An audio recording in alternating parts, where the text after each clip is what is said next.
Hello hello hello hello.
प्यारे बच्चों नमस्कार, राधे राधे, जय हिंद, गुड इवनिंग। कैसी चल रही है आपकी तैयारी? कैसी चल रही है बच्चों आपकी तैयारी? जैसा कि आप सभी को पता है कि हम अब से 2 दिन पहले क्लास लिए थे टेम्पल वाली, यानी कि भारत में जो भी इंपॉर्टेंट टेम्पल है उनसे रिलेटेड हमारी क्लास चल रही थी। तो अब इस पर चर्चा करेंगे आज। तो आप सभी तैयार हैं? एक बार लाइव आ जाओ पहले सभी बच्चे पहले लाइव आ जाइएगा। 1 मिनट का समय है। देखो, लाइव देखने में रिकॉर्डिंग देखने में क्या फर्क होता है मैं आपको बताता हूँ। जैसे मान लो आज आप मुझसे पढ़ रहे हैं, आपको कोई डाउट आया तो आप साथ के साथ पूछ सकते हो। अगर रिकॉर्डिंग में आपको कोई डाउट आएगा तो आप कब पूछोगे, किससे पूछोगे? दिक्कत यहां आती है। सौरभ चौधरी, मनीष कुमार, स्नेहा कुमारी, कमलेश कुमार, रोहित, मोहित, विनोद, सत्यम, सारे बच्चे जल्दी लाइव आ जाइएगा।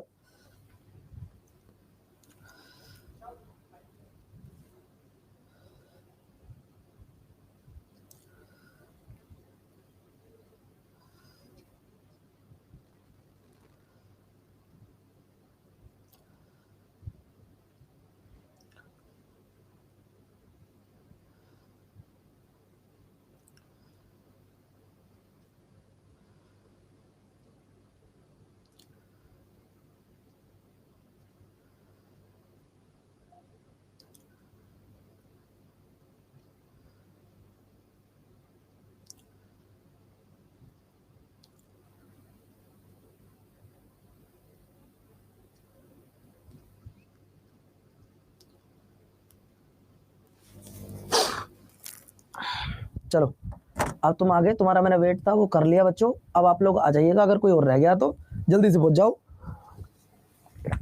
और मैं करता हूं क्लास की शुरुआत। बच्चों, मैंने आपको टेम्पल कराए थे और टेम्पल में कई बच्चे ऐसे भी होंगे जो पहली बार आज पढ़ रहे होंगे। मैं एक सवाल आपसे पूछना चाहता हूं, भारत में ऐसा कौन सा मंदिर है जिसे माता रानी का मंदिर कहा जाता है? भारत में ऐसा कौन सा मंदिर है जिसे माता रानी के नाम से जाना जाता है, यानी कि माता रानी का मंदिर भी कहा जाता है? बताइए साथियों, भारत में किस मंदिर को माता रानी का मंदिर कहा जाता है? तो दोस्तों वो कहा जाता है सर वैष्णो देवी का मंदिर है, जो कि आपके जम्मू कश्मीर के कटरा में है, और उसी को माता वैष्णो देवी का मंदिर और माता रानी का मंदिर भी कहा जाता है। एक सवाल आपसे और पूछना चाहता हूं, भारत में ऐसा कौन सा मंदिर है जो G20 के बाद कुछ ज्यादा चर्चा में आया? जो G20 की मीटिंग के बाद कुछ ज्यादा चर्चा में आया, कोई बता सकता भैया?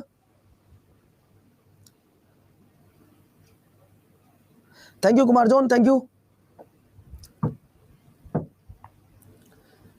बच्चों, मैंने अभी आपसे एक सवाल पूछा है कि भारत में G20 की बैठक हुई 2023, आप सभी को पता है। तो G20 की बैठक के बाद भारत में कौन सा मंदिर चर्चा में रहा? लगातार न्यूज़पेपर में उसकी खबर आती रही। बेटा वो मंदिर आपको बता दूं, दिल्ली का मंदिर है जिसका नाम है अक्षरधाम। इस मंदिर को इंपॉर्टेंट इसलिए बताया जाता है कि बेटा एक देश का प्रधानमंत्री, भारतीय मूल के ऋषि सुनक जो कि ब्रिटेन के प्रधानमंत्री हैं, वो अपनी पत्नी के साथ इस मंदिर में दर्शन करने के लिए जाते हैं। तो ये सवाल आपके लिए इंपॉर्टेंट बनता है। मैं आपको बता रहा हूं केदारनाथ, बद्रीनाथ और नीलकंठ ये मंदिर कहां पड़ते हैं?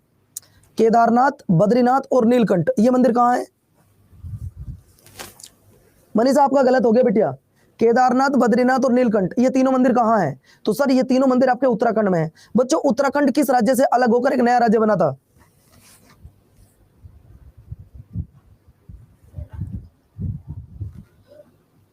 बच्चों एक सेकंड रुको, बस एक कॉल कर रहे देते हैं कि एसी इतनी तेज चली हुई है यार।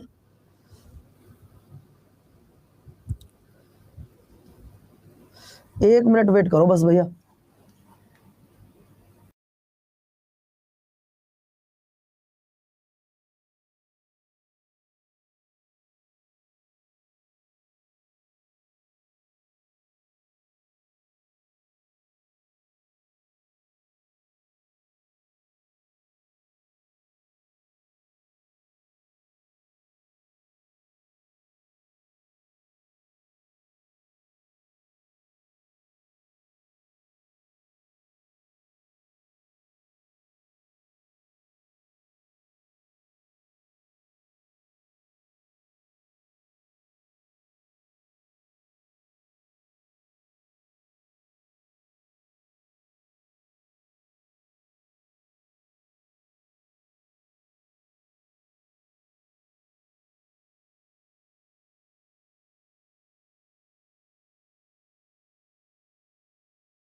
बच्चों मैं 2 मिनट के लिए क्लास से बाहर गया, कारण क्या इतनी तेज एसी चली हुई है कि यहाँ खड़ा होना भी दुश्वार हो रहा है।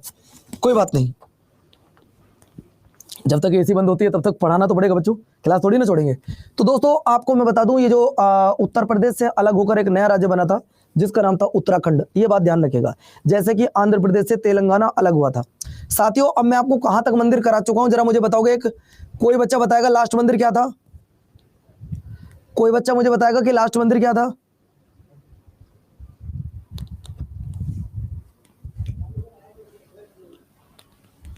वो लास्ट मंदिर क्या था जो आपको पढ़ाया था?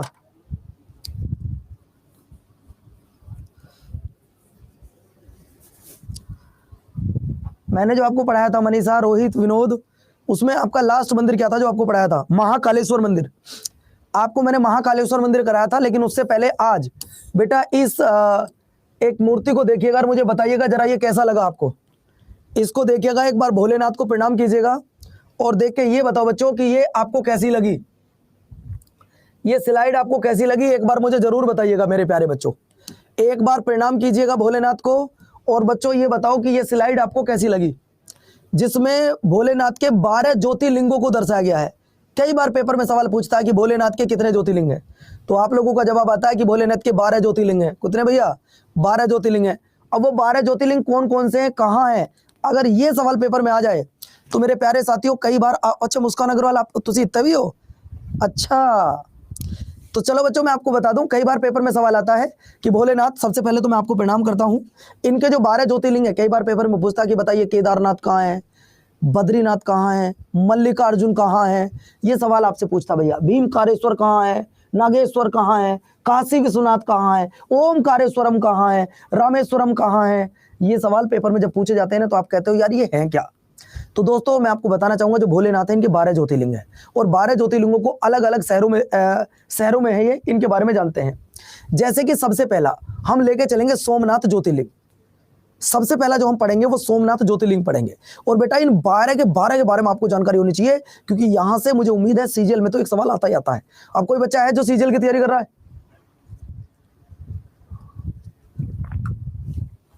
कोई ऐसा बच्चा है जो सीजीएल की तैयारी कर रहा है कोई सीजीएल वाला? दोस्तों ध्यान रखना, सीजीएल और जीडी कोई भी एग्जाम हो जिसको एसएससी करा रही है, मुझे उम्मीद है यहां से सवाल पूछ सकता है। पहला सवाल तो आपके पेपर में यह आ सकता है कि सोमनाथ मंदिर पर हमारे देश में किसने आक्रमण किया था। अगर मैं आपसे एक सवाल पूछ रहा हूं भाई, सोमनाथ टेम्पल है, कौन सा है? सोमनाथ। इस सोमनाथ टेम्पल पर जो अटैक किया गया था वो किसके द्वारा और कब किया गया था, ये आपको बताना है बच्चों। सोमनाथ टेम्पल पर जो अटैक किया गया था वो कब किया गया और किसके द्वारा किया गया। तो दोस्तों अगर आपको ना पता हो तो लिख लीजिएगा इस सवाल का जवाब कि सोमनाथ मंदिर पर जो अटैक किया गया था मेरे प्यारे साथियों, वो ये ध्यान रखना सर, वो 1025 में किया गया था, 1025 में। और किसके द्वारा? सर महमूद गजनवी के द्वारा किया गया था। और ये मैं आपको बताना चाहूंगा बच्चों, ये जो महमूद गजनवी था, इस महमूद गजनवी ने भारत पर कुल कितनी बार अटैक किए थे पता है आपको? महमूद गजनवी ने भारत पर कुल कितनी बार अटैक किए थे पता है बच्चों आपको? बिल्कुल कुमार जॉन आपका बिल्कुल सही है। महमूद गजनवी ने 1001 से लेकर 1027 तक इसने भारत पर 17 बार आक्रमण किए थे। कितनी बार बच्चों? 1027 तक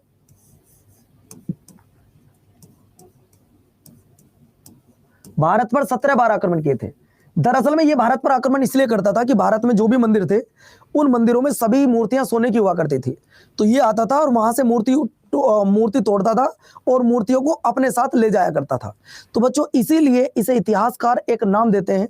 हिंदू धर्म की परंपरा को ठेस पहुंचाने के लिए जो ये माता रानी की या किसी देवी देवता की मूर्ति को तोड़ता था, तो बच्चों इसे एक इतिहासकारों ने नाम दिया मूर्ति भंजक। जैसे आपने देखा होगा हिंदू धर्म की पवित्रता के अनुसार अगर घर में कोई मूर्ति टूट जाती है तो उसे घर में नहीं रखते हैं, उसे या तो हम गंगा जी में सिला देते हैं। बोलो यस या नो? हिंदू धर्म की परंपरा के अनुसार अगर घर में कोई मूर्ति खंडन हो जाए, मत टूट जाए, तो उसे हम घर में नहीं रखते हैं, उसे हम चलते पानी में सिला देते हैं। लेकिन बच्चों मैं आपको इतना बताना चाहूंगा, ये बात आप याद रखिएगा, जब ये एक व्यक्ति ऐसा है जो मूर्तियों को तोड़ रहा है, एक व्यक्ति ऐसा है जो हमारी परंपरा को डायरेक्टली ठेस पहुंचा रहा है, तो बच्चों उसे हमने एक नाम दिया था मूर्ति भंजक का, यानी कि मूर्तियों को तोड़ने वाला। हिंदुस्तान के अंदर एक ऐसा बेवकूफ आएगा जो मूर्तियों को तोड़ेगा।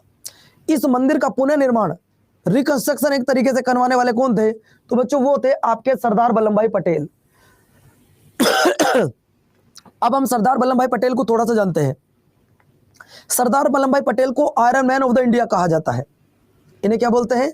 Iron man of the India कहा जाता है या लौह पुरुष कहा जाता है। इन्होंने भारत को एक करने में सबसे ज्यादा महत्वपूर्ण योगदान दिया था, यानी कि हमारे भारत को एक सूत्र में बांधना, ये सबसे ज्यादा अगर इसमें किसी ने काम किया है तो वो भैया किया था सरदार वल्लभ भाई पटेल ने।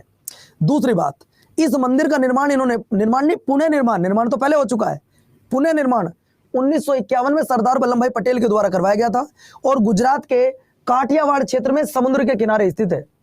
चंद्रमा ने भगवान शिव की आराधना की। यहां पर क्या हुआ था बच्चों? चंद्रमा ने भगवान शिव की आराधना की और चंद्रमा को सोम कहते हैं, इसलिए इसका नाम सोमनाथ पड़ा था। इसके लिए इसका नाम सोमनाथ पड़ा था। अक्सर आपने देखा होगा जो हमारी छोटी बहन है या बड़ी बहन है वो अक्सर मंडे का फास्ट रखती हैं। है आप में से कोई ऐसी गुड़िया जो मंडे का फास्ट रखती हो? मुस्कान है या मनीषा है या कंचन है, स्नेहा है, कोई भी है जो मंडे का फास्ट रखती हो, तो वो भोलेनाथ के मंदिर जाती हैं और उनको जल चढ़ाती हैं। जल चढ़ाने के बाद अपनी जो मन की इच्छा उसे वो प्रकट करती हैं या जैसे भी है भगवान से वो प्रार्थना करती हैं, हे भोलेनाथ, मतलब जो भी उनके बात रहती है वो तो अपने अपने ऊपर डिपेंड करता है कि आप भगवान से किस तरीके से प्रार्थना करते हो। चलिए, इसके बाद दूसरा ज्योतिर्लिंग कौन सा भैया? पहला हो गया सोमनाथ, मैं फिर से आपको बता रहा हूँ। अच्छा मनीषा आप रखती हो? ओके, देखिए भगवान का एक वीक में एक दिन कोई सा आपको फास्ट रखना चाहिए, कोई भी एक दिन, है ना, कोई भी एक दिन आपको फास्ट रखना चाहिए। मैं ये नहीं कह रहा कि आप मंडे रखिएगा, ये डाइजेशन सिस्टम के लिए सबसे अच्छा होता है। मतलब जो पाचन तंत्र होता है, कई लोगों का डाइजेशन सिस्टम खराब हो जाता है, तो वो वीक में एक दिन का फास्ट रखा करो। अगला देखो, अगला देखो बेटा, वो है पवन कुमार के नाम से। अगला है मल्लिकार्जुन। मल्लिकार्जुन की अगर मैं बात करूं तो दोस्तों आप लोगों को बता दूं ये आंध्र प्रदेश के कर्नूल जिले के श्रीशैलम शहर में पड़ता है। कहां पर? श्रीशैलम शहर में पड़ता है और बच्चों कृष्णा नदी के तट पर स्थित है। बच्चों आप एक बात बताओ, मैंने आपको आंध्र प्रदेश में एक मंदिर बताया होगा, कौन सा मंदिर था बेचारा, बताओगे मुझे आप? अभिनंदन सर की क्लास इसलिए नहीं हो रही है, उनकी तबीयत ठीक नहीं है, तबीयत बहुत ज्यादा खराब है ना, उनकी तबीयत ज्यादा खराब है, सही हो जाएगी 1-2 दिन में, परेशान मत हो, मंडे से क्लास ले लेंगे वो। तो मुझे ये बताना है, आंध्र प्रदेश में मैंने आपको एक और मंदिर बताया था, वो कौन सा मंदिर था भाई? आंध्र प्रदेश में एक तो हो गया आपका के भी, आंध्र प्रदेश का भी कुर्नूल जिला के श्रीशैलम शहर में एक ज्योतिर्लिंग है जिसका नाम है मल्लिका अर्जुन। और ये मल्लिका अर्जुन वही है साथियों जो शिवजी भगवान के 12 ज्योतिर्लिंगों में से एक है। दूसरा ये हो गया। इसके बाद तीसरा ज्योतिर्लिंग कौन सा है? अगर मैं तीसरे ज्योतिर्लिंग की बात करता हूं तो महाकालेश्वर ज्योतिर्लिंग। बच्चों जब महाकालेश्वर आ गया तो आंख बंद करके आप जवाब दे सकते हो कि महाकालेश्वर मध्य प्रदेश, महाकालेश्वर मध्य प्रदेश। महाकालेश्वर तो आपको मैं पहले ही बता चुका हूं, मध्य प्रदेश के उज्जैन में। देखो बच्चों, अगर मैं महाकालेश्वर ज्योतिर्लिंग की बात करता हूं तो मध्य प्रदेश के उज्जैन में क्षिप्रा नदी के तट पर, क्षिप्रा नदी के तट पर स्थित है महाकालेश्वर स्वयंभू दक्षिण मुखी ज्योतिर्लिंग है। बच्चों इंपोर्टेंट पॉइंट है, आपको बता देना चाहता हूं, बहुत बहुत इंपोर्टेंट है। उम्मीद करता हूं कि आपके पेपर में यह सवाल पूछा जा सकता है। वो या तो ये पूछ सकता है कि महाकालेश्वर कहाँ है, एमपी में, पूछ सकता है किस शहर में, उज्जैन में, पूछ सकता है आपसे किस नदी पर, क्षिप्रा नदी के किनारे। किसके बच्चों? क्षिप्रा नदी। ये इसे क्षिप्रा कर लीजिएगा, सी कर लो बेटा यहाँ पे।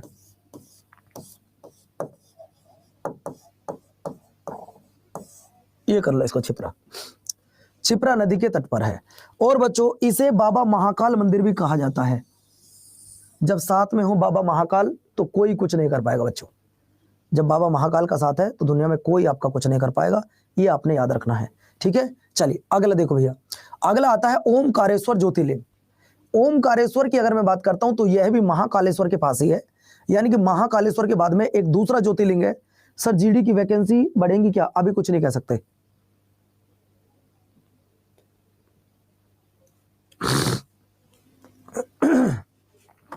अभी इसके बारे में कुछ नहीं कहा जा सकता बच्चों, ध्यान रखिएगा।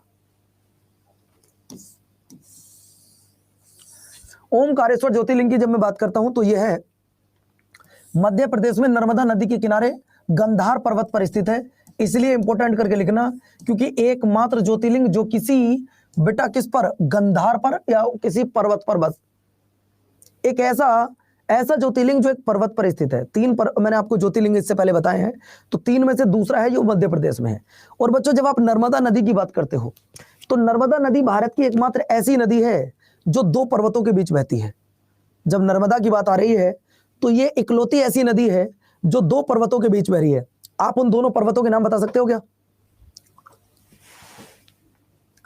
आप उन दोनों पर्वतों के नाम बता सकते हो क्या? भाई मैं आपकी बात से इत्तेफाक रखता हूं कि ये ऐसी नदी है जो दोनों पर्वतों के बीच बह रही है।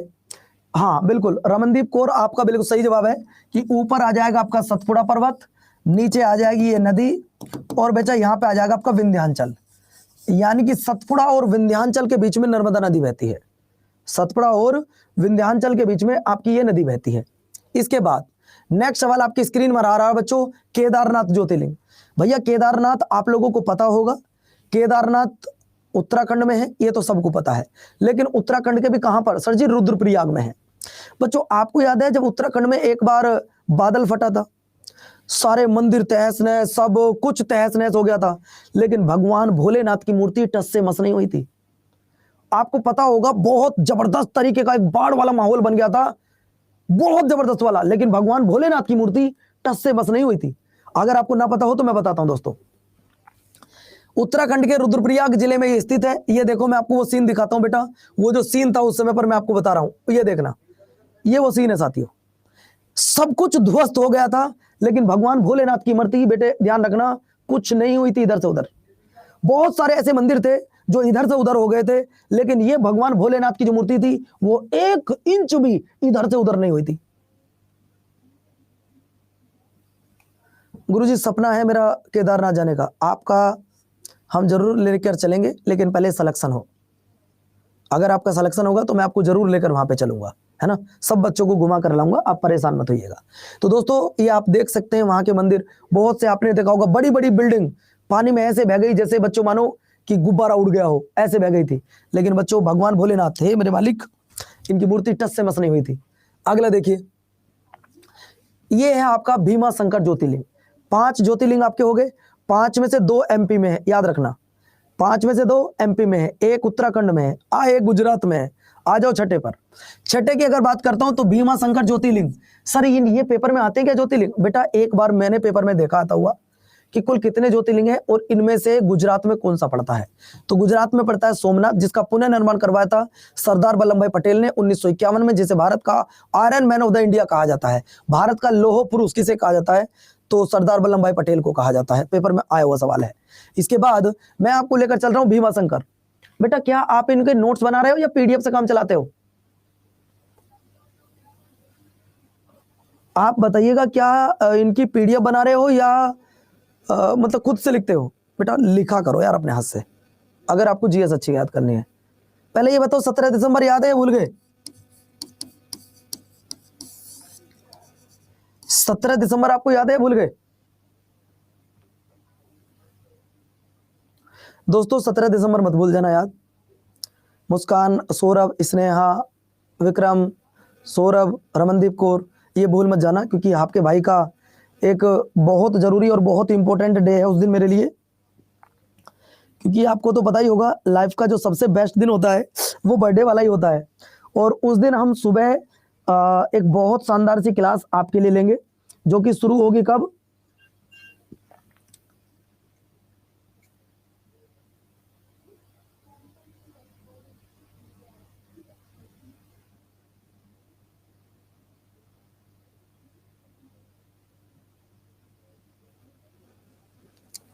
जो कि शुरू होगी आपकी सर जी स्टैटिक जीके की बुक प्राइस कितनी होगी? ज्यादा ज्यादा 148 145।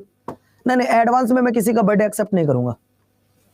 अगला देखो सर जी 17 दिसंबर को तो लाइफ टाइम चलिए, तो दोस्तों मैं आपको बता दूं, ये जो ज्योतिर्लिंग है ये बहुत मोटा है। जो भीमा शंकर ज्योतिर्लिंग है ये बहुत मोटा है, इसलिए पता है इसको क्या बोला जाता है? श्री मोटेश्वर महादेव मंदिर। इसे क्या बोलते हैं? इसकी मोटाई जो है इस ज्योतिर्लिंग की बहुत ज्यादा है, तो इसीलिए इसे एक नाम दिया गया श्री मोटेश्वर महादेव। बेटा क्या दिया गया है? इसलिए इसे मोटेश्वर महादेव भी कहते हैं। क्यों? ये जो शिवलिंग है ना ये बहुत मोटा है। जैसे होता है ना कि तुम्हारा कोई दोस्त ज्यादा मोटा हो तो उसको कहते हैं मोटू कहां जा रहा है, इधर आओ।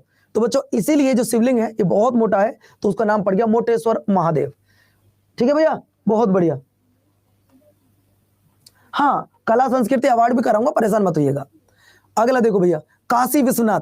काशी विश्वनाथ तो अपना आप लोग जानते ही हैं। काशी विश्वनाथ मेरे प्यारे साथियों कहाँ है? काशी विश्वनाथ कहाँ है? तो आप लोग अच्छी तरीके जानते हैं सर, काशी अपने उत्तर प्रदेश में है। चलिए अब इसके बारे में थोड़ा जानो। यह गंगा नदी के पश्चिमी तट पर स्थित है, भगवान शिव को समर्पित है। इन्हें काशी विश्वनाथ या विश्वेश्वर के नाम से भी जाना जाता है, जिसका अर्थ होता है ब्रह्मांड का शासक। बेटा ये सवाल आप पहली बार पढ़ रहे हैं आज, ये सवाल आज आप पहली बार पढ़ रहे हैं। यानी कि मेरे प्यारे साथियों विश्वेश्वर का जो मतलब होता है वो ब्रह्मांड का शासक होता है। और यह भोलेनाथ का 12वां ज्योतिर्लिंग है। यह भगवान भोलेनाथ का 12वां ज्योतिर्लिंग है। सर आपने गंगा नदी क्यों बताया? क्या वाराणसी गंगा नदी के किनारे बसा हुआ है? बिल्कुल छोरा गंगा किनारे वाला। मैं भी गंगा किनारे से आता हूं, क्योंकि जो हमारा गढ़मुक्तेश्वर है वो भी गंगा नदी के किनारे ही है ना। अब बात ये आती है बच्चों, जो बहुत जरूरी और इंपॉर्टेंट फैक्ट है आपके लिए, वो ये बताओ साथी, आपने ही अभी बताया था मुझे सर ये 12वां ज्योतिर्लिंग कैसे? नंबर में ये 12वां है। गंगा नदी भारत में आप जानते होंगे 5 राज्यों में फ्लो करती है और 2 देशों में फ्लो करती है, भारत और बांग्लादेश। अब ये देखो काशी विश्वनाथ की क्या सुंदरता है। ब्रह्मांड का शासक कहा जाता है बच्चों इसको। काशी विश्वनाथ, उत्तर प्रदेश, वाराणसी। सुंदरता है तो एक बार लिख दीजिएगा जय श्री राम। इसके बाद नेक्स्ट पॉइंट पर मैं लेकर चल रहा हूं आपको, त्र्यंबकेश्वर ज्योतिर्लिंग। सर जी त्र्यंबकेश्वर ज्योतिर्लिंग की अगर मैं बात करता हूं तो मैं एक सवाल आपसे ये पूछूंगा कि ये कहां पड़ता है बाद में। पहले ये देखो कि इसका निर्माण 18वीं शताब्दी में मराठा शासक ने करवाया था। भैया मराठा शासक था जिसका नाम था पेशवा नाना साहब।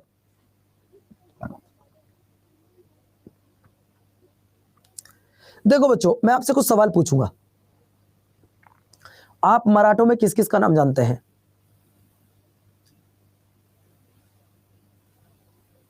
आप मुझे बता सकते हैं मराठों में आप किसका नाम जानते हैं? अगर मैं बात करूं तो दोस्तों मराठे जब आप लोग पढ़ोगे तो आप नाम पढ़ोगे छत्रपति शिवाजी का नाम। क्या पढ़ोगे? छत्रपति शिवाजी का नाम पढ़ोगे। मैं आपसे इसलिए पूछ रहा हूं कि छत्रपति शिवाजी जो मराठे थे, इनके जो सबसे ज्यादा युद्ध हुए वो किसके साथ हुए थे? छत्रपति शिवाजी के जो सबसे ज्यादा युद्ध हुए थे वो किसके साथ हुए थे?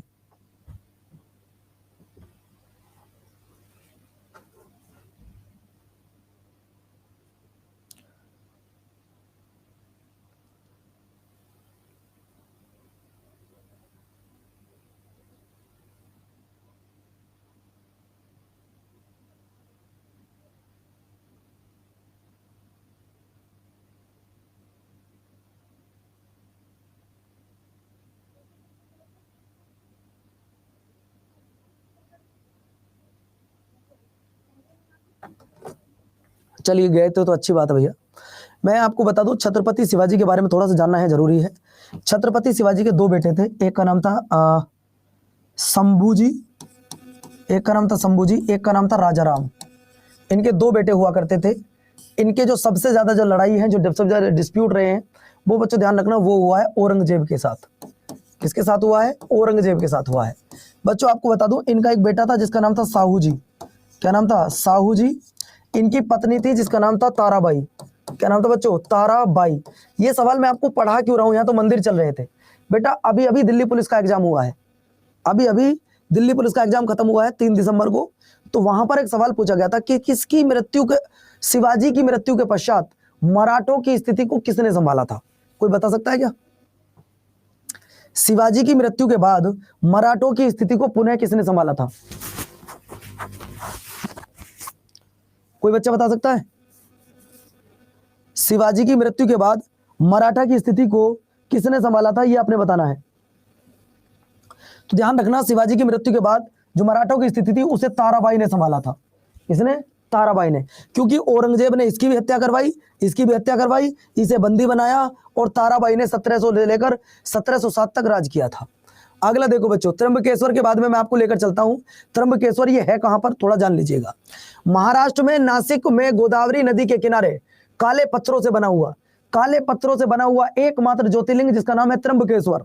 और पुराणों के अनुसार गौतम, महर्षि गौतम और गोदावरी नदी की प्रार्थना पर भगवान शिव ने अपना यहां वास करने की अनुमति दी थी। इसके बाद लेकर चलता हूं बच्चा आपको नोवा। नोवा है नागेश्वर।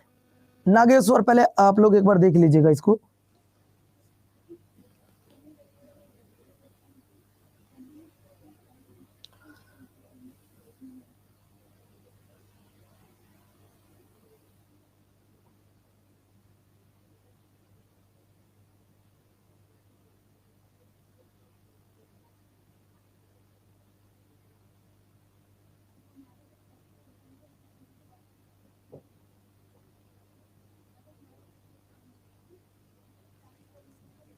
आ जाओ भैया।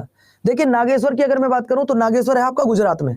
क्या आप मुझे बता सकते हो कि गुजरात में कौन सा और ज्योतिर्लिंग है? गुजरात में मैंने सबसे पहले ही पढ़ाया था बेटा, गुजरात में दो हो गए, एक हो जाएगा आपका सोमनाथ, एक हो जाएगा आपका सोमनाथ, और दूसरा हो जाएगा आपका नागेश्वर, दूसरा हो जाएगा आपका नागेश्वर।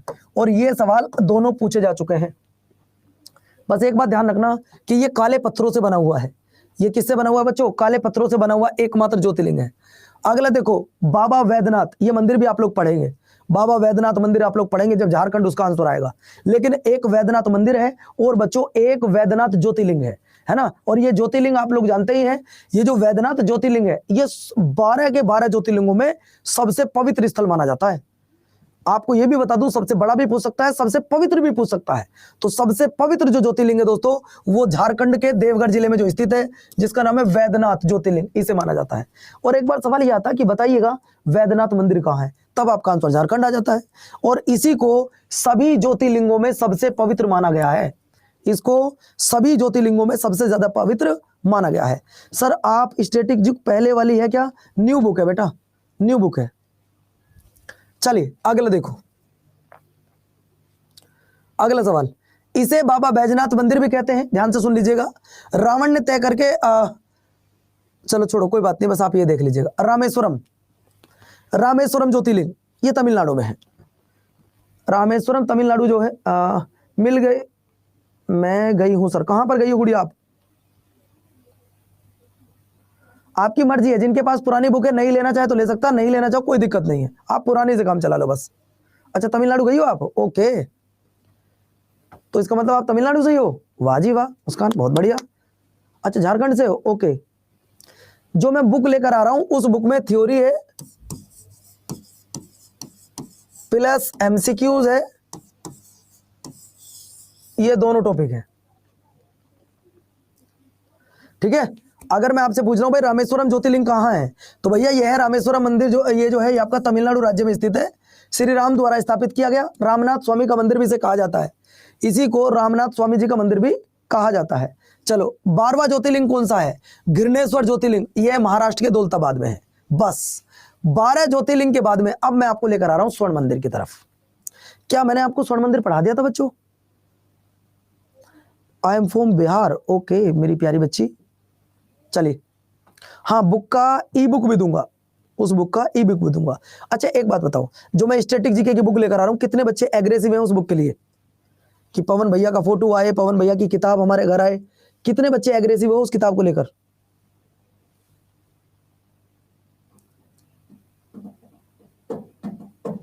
तो आप सब लोग इंतजार कीजिएगा, वो किताब बहुत जल्दी आपकी आने वाली है ना। चलो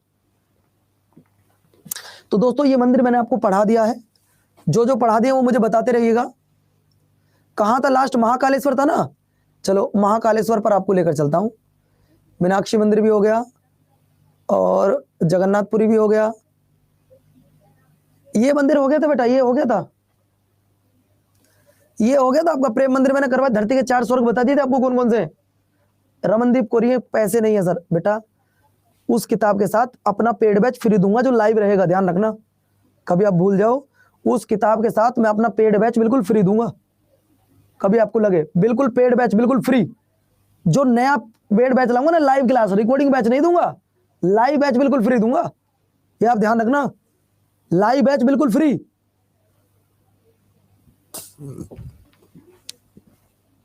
चलो अगला देखो बच्चों, प्रेम मंदिर आपका हो गया, मैंने करवा दिया ये। हाँ लास्ट मंदिर मेरा ये था महाकालेश्वर मंदिर, ये था सर। ये महाकालेश्वर मंदिर कहां है? अगर मैं महाकालेश्वर मंदिर की बात करता हूं तो सर ये आपके एमपी में है। चलो इसके बाद मैं आपको लेकर चलता हूं इस मंदिर की तरफ, इस्कॉन मंदिर। बच्चों जब आप इस्कॉन मंदिर की तरफ देख रहे हो सर 150 मिल जाएगी, 148 मिल जाएगी। जब आप इस्कॉन मंदिर की तरफ देखोगे तो दोस्तों मैं आपको भाई इतना कहना चाहूंगा, ये जो इस्कॉन मंदिर है ना बच्चों, ये वृंदावन में तो है, लेकिन कई बच्चे जब इस मंदिर को पहली बार पढ़ते हैं तो वो इस्कॉन मंदिर, इस्कॉन ये नहीं देते कि ये मंदिर आपके कहां पर है, कि गुरुजी वृंदावन में। क्यों? इसका नाम ही कुछ ऐसा है।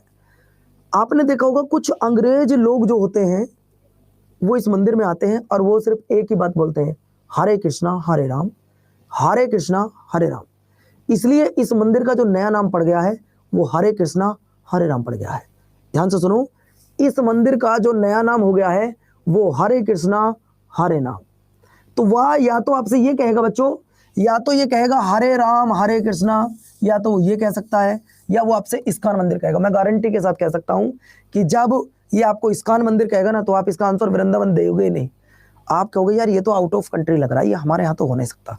जबकि मैं आपको बता दूं ये आपके भारत के, ये उत्तर प्रदेश के वृंदावन में है, ये आप ध्यान रखिएगा, और ये भगवान श्री कृष्ण को समर्पित है ना। चलो चलिए देखो कितना प्यारा मंदिर बना हुआ है इस्कॉन मंदिर जो है। आपसे अगर मैं पूछूं 1 2 3 4 आपको कौन सी स्लाइड प्यारी लग रही है? बोलो भैया, आपको इनमें से कौन सी स्लाइड प्यारी लग रही है? 1 2 3 4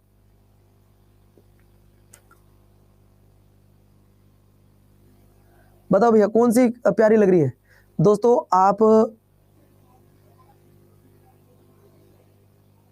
आपको मैं बता दूं, आप कैसे बता सकते हो कि चारों भगवान के घर में से कौन सा अच्छा है? सारे अच्छे हैं, आप बता ही नहीं पाओगे।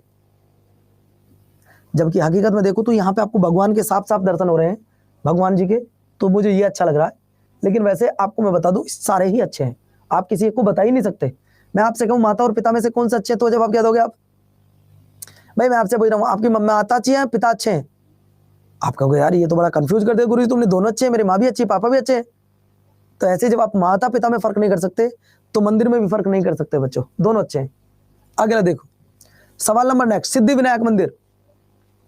बच्चों सिद्धि विनायक मंदिर की बात करता हूं तो यह महाराष्ट्र के मुंबई में स्थित है। और ये एकमात्र ऐसा मंदिर है जो गणेश जी को समर्पित है। बच्चों, हिंदू धर्म की परंपरा के अनुसार घर में जब भी कोई शुभ काम किया जाता है तो सबसे पहले गणेश जी की आरती होती है। बोलो यस या नो। सिद्धि विनायक मंदिर जो कि महाराष्ट्र में है, महाराष्ट्र की मुंबई में है, भगवान गणेश को समर्पित है। इन्हें स्वयं भू कहा जाता है और जब भी घर में कोई शुभ काम किया जाता है तो सबसे पहले गणेश जी की आरती की जाती है। मेरे घर में तो ऐसा ही होता है, आपका मुझे पता नहीं, लेकिन हिंदू धर्म की पवित्रता के अनुसार घर में जब कोई नया मकान लिया हो, भजन कीर्तन हो रहा हो या कुछ फंक्शन हो तो सबसे पहले भगवान गणेश को याद किया जाता है। ठीक है, चलो सवाल नंबर नेक्स्ट देखिएगा। सिद्धि विनायक मंदिर की अगर मैं बात करता हूं, ये आपने बता दिया है, सिद्धि विनायक मंदिर बड़ा प्यारा आपको लग रहा है, गणेश जी हैं। चलिए अगला देखो, अगला सवाल है लिंगराज मंदिर। बेटा लिंगराज मंदिर की विशेषता यही है कि एक तो ये भगवान विष्णु को समर्पित है और मंदिर देखने से आपको ऐसा लगता है जैसे कितनी सदी पुराना ये मंदिर बना हुआ है। ये उड़ीसा के भुवनेश्वर में स्थित है और ये देखो बच्चों, आपको लग रहा होगा कितना पुराना मंदिर है। यहाँ शिव की पूजा हरिहर के रूप में होती है। हरिहर शिव और विष्णु के ही एक रूप है, यानी कि जो शिव जी की पूजा की जाती है वो दो रूपों में की जाती है यहाँ पर, हरिहर के रूप में। किसके रूप में भैया? हरिहर के रूप में। जबकि हरिहर कौन है? हरि है शिव और भैया हर है कौन? विष्णु। तो यहाँ पे शिव और विष्णु दोनों की पूजा की जाती है, लेकिन नाम दिया जाता है हरिहर। मैं फिर से आपको बता दूं, एक ऐसा मंदिर है बच्चों जिस मंदिर में शिव और विष्णु दोनों की पूजा की जाती है और दोनों को एक ही नाम से पुकारा जाता है, हरिहर। यानी कि हरि मतलब शिव और हर मतलब विष्णु, दोनों की पूजा एक साथ की जा रही है, इसीलिए इस मंदिर को हरिहर मंदिर भी कहा जाता है। इसीलिए इस मंदिर को हरिहर मंदिर भी कहा जाता है, यह भी आपको याद रखना होगा। इस मंदिर का निर्माण 7वीं सदी में राजा जजाति केसरी के द्वारा करवाया गया था। मंदिर कितना प्यारा है अब आप खुद देख लीजिएगा, मंदिर कितना प्यारा है अब आप खुद देख लीजिएगा। यह हरिहर मंदिर के नाम से भी जाना जाता है। लिंगराज मंदिर की अगर मैं बात कर रहा हूं तो दोस्तों बहुत पुराना समय का आपको लग रहा होगा ये। और पहले आप ये बताओ, स्लाइड देखकर आज आपको कैसा लग रहा है? मंदिरों की स्लाइड देखकर आज आपको कैसा लग रहा है, जरा बताओगे?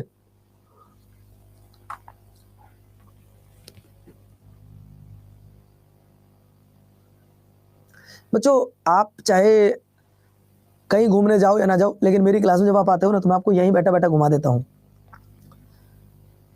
बस मेरी एक ही रिक्वेस्ट है आप लोगों से, प्रार्थना समझिएगा, यही से अपने बड़े भाई का एक ऑर्डर समझिएगा या रिक्वेस्ट समझिएगा।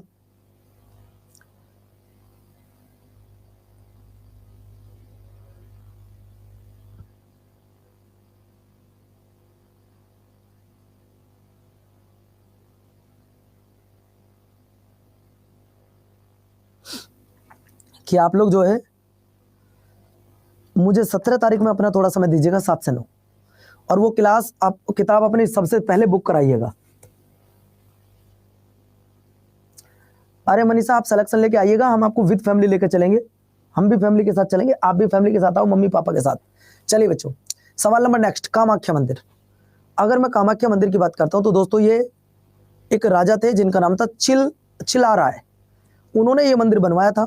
और बच्चों आपको मैं बता दूं, इस मंदिर में बलि दी जाती है। बच्चों बलि के दो अर्थ होते हैं। इस मंदिर की अगर मैं बात करूं तो इस मंदिर के बलि दी जाती है और बलि के दो अर्थ होते हैं। दो अर्थ क्या होते हैं बच्चों? देखिए, जब आप प्राचीन भारत पढ़ोगे, एंशिएंट हिस्ट्री पढ़ोगे, और अगर मैं आपसे ये कहूं कि मुझे आपसे बलि चाहिए तो हो सकता है कि आप लोग मुझे बुरा भला कहने लगो। ध्यान से सुना बच्चों, अगर मैं आपसे ये कह रहा हूं कि सर मुझे आपसे बलि चाहिए तो हो सकता है कि आप लोग मुझे बुरा भला कहने लगो। जबकि बलि का मतलब क्या होता है? आपके घर पे जो भी मांगने वाला आता है, जो भिखारी मांगने आता है दोस्तों, उसे पता है क्या कहा जाता है? उसे जो दिया गया दान होता है वो बलि कहलाता है। यानी कि बलि का मतलब होता है जो स्वेच्छा से दान किया जाए। जो क्या हो? जो स्वेच्छा से दान किया जाए उसे बलि कहते हैं। चाहे उसमें आप कपड़े दे सकते हैं, उसमें आप रुपए दे सकते हैं, उसमें मेरे प्यारे बच्चों आप कोई दान कर सकते हैं, लेकिन जो स्वेच्छा से दान दिया जा रहा हो, जो स्वेच्छा से दिया जाए उसे बलि कहा जाता है। लेकिन इस मंदिर में बलि दी जाती है, वो एक अलग मैटर है, उसको मैं नहीं बोलूंगा। असम के गुवाहाटी में है, नीलांचल पहाड़ियों पर, और यहां पर एक मेला लगता है बच्चों जो कई बार पेपर में पूछा गया है, अंबुबाची का मेला। यहां पर एक मेला लगता है जो कई बार पूछा गया है बच्चों, जिस मेले का नाम है अंबुबाची का मेला। अंबुबाची का मेला कहां पर लगता है? तो बच्चों वो यहीं लगता है, इसी मंदिर पर। बात क्लियर होगी भैया?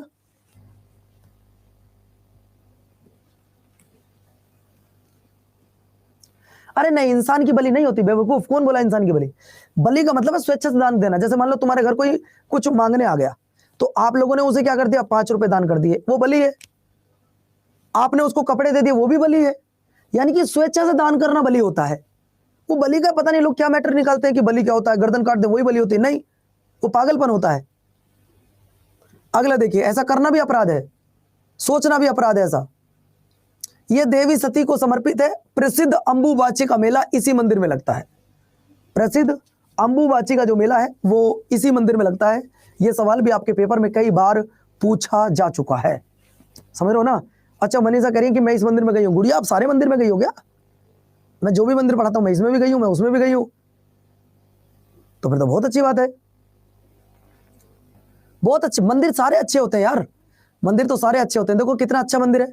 अगर आप लोग ना गए हो तो कर लो दर्शन, अगर आप लोग ना गए हो इस मंदिर में तो कर लो दर्शन। ये वो कामाख्या मंदिर है, यहाँ पे अंबुबाची मेला लगता है। ये वो सीढ़ियां हैं जब आप मंदिर पे ऊपर जाते हो। मैं तो नहीं गया, मैंने तो बस इसको देखा है अभी तक, या तो मूवियों में देखा या अपनी स्लाइड में लगाया है, मैं नहीं गया हूं यहाँ पर। अगला देखिए, कोशिश करेंगे आगे चलें। महाबोधि मंदिर, अगर मैं महाबोधि मंदिर की बात करूं तो यह है बौद्ध धर्म से जुड़ा हुआ है ना? तो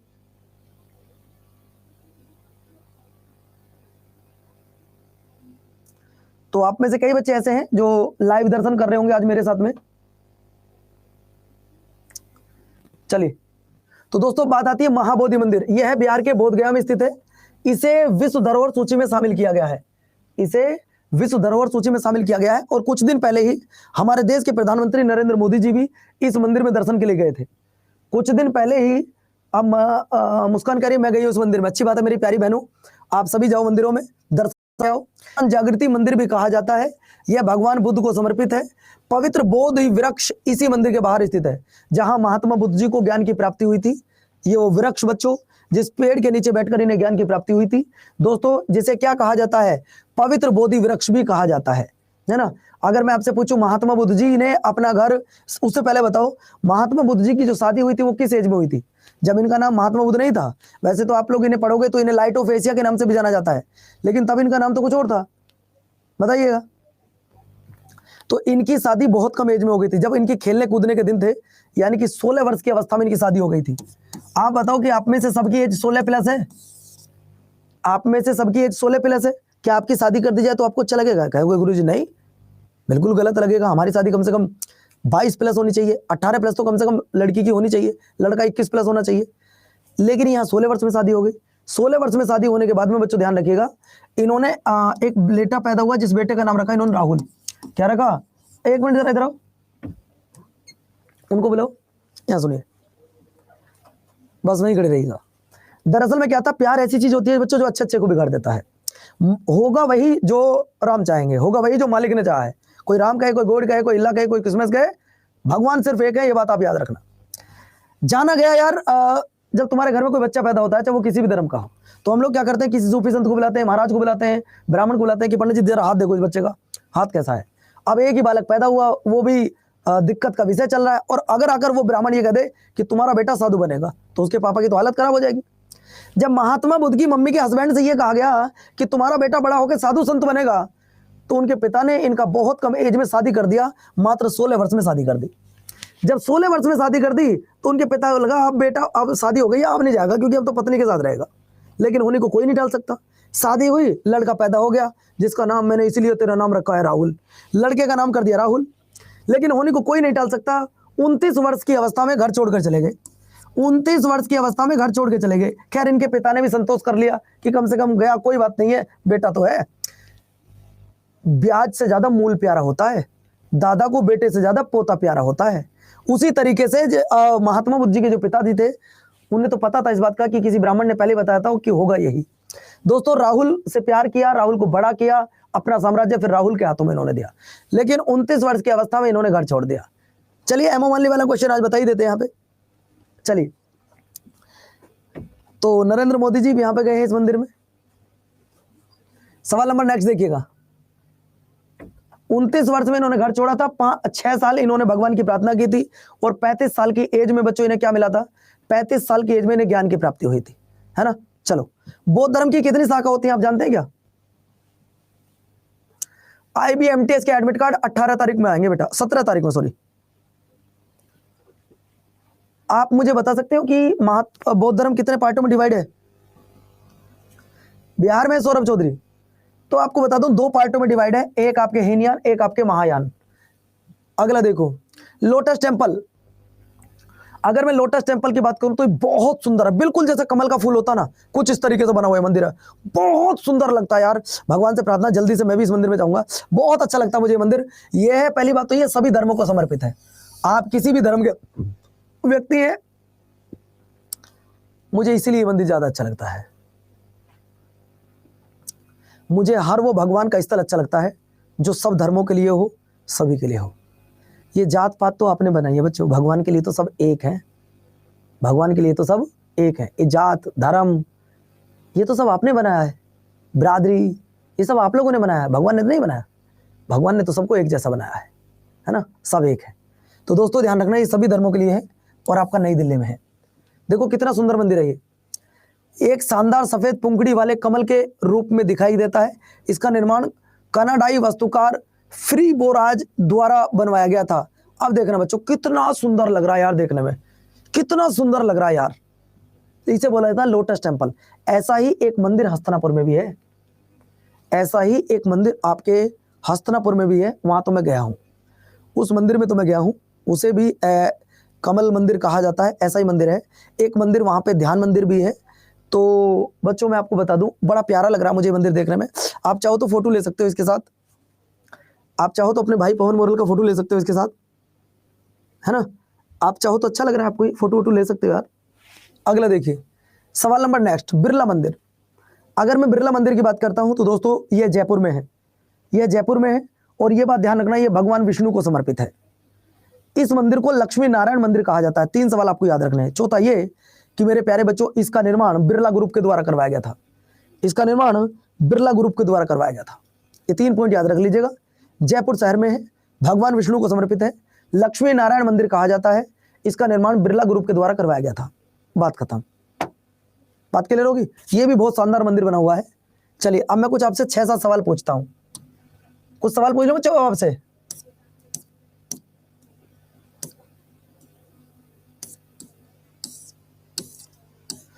उस दिन मैंने आपसे कुछ सवाल पूछे थे बच्चों, बताइए जरा।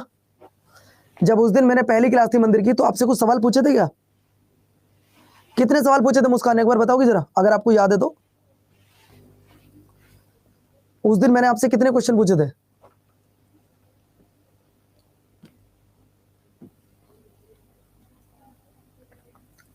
नहीं मुझे याद नहीं है उस दिन मैंने आपसे कितने क्वेश्चन पूछे थे।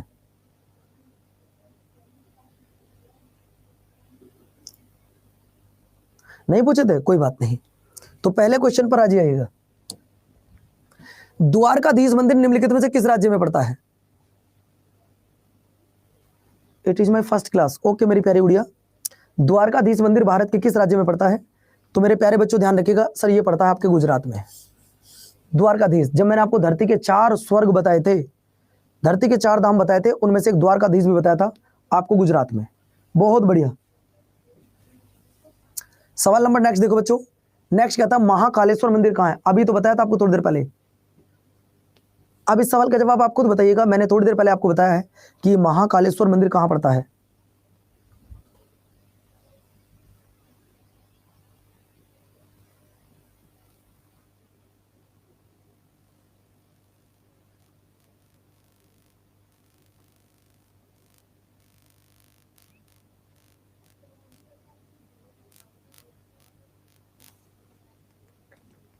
अभी थोड़ी देर पहले आपको बताया महाकालेश्वर कहाँ है, तो महाकालेश्वर आपके मध्य प्रदेश में है।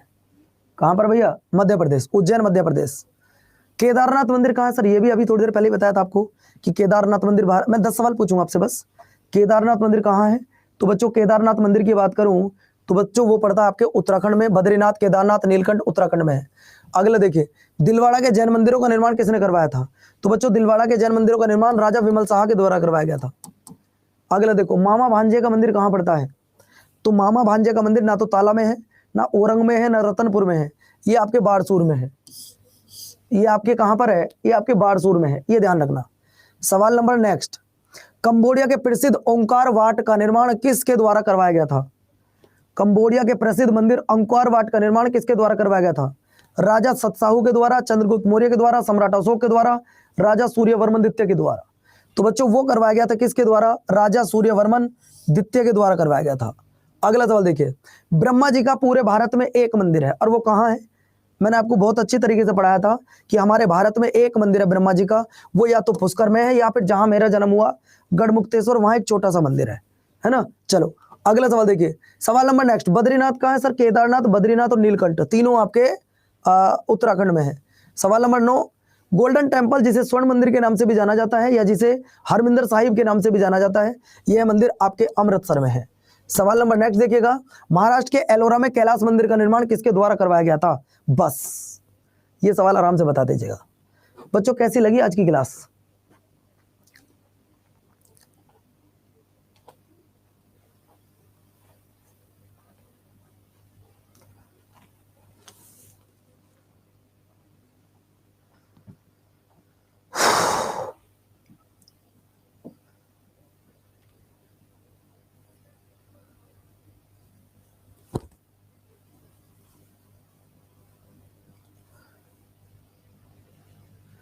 कैसी लगी भाई आज की क्लास? हाँ, ये सारे कॉन्सेप्ट आपको बुक में मिलेंगे, ये सारे कॉन्सेप्ट आपको बुक में जरूर मिलेंगे। तो बच्चों आप लोग खुश रहिए, मस्त रहिए, अपना और अपनों का ध्यान रखिएगा। बाकी मिलते हैं आपसे फिर कल। कल नहीं,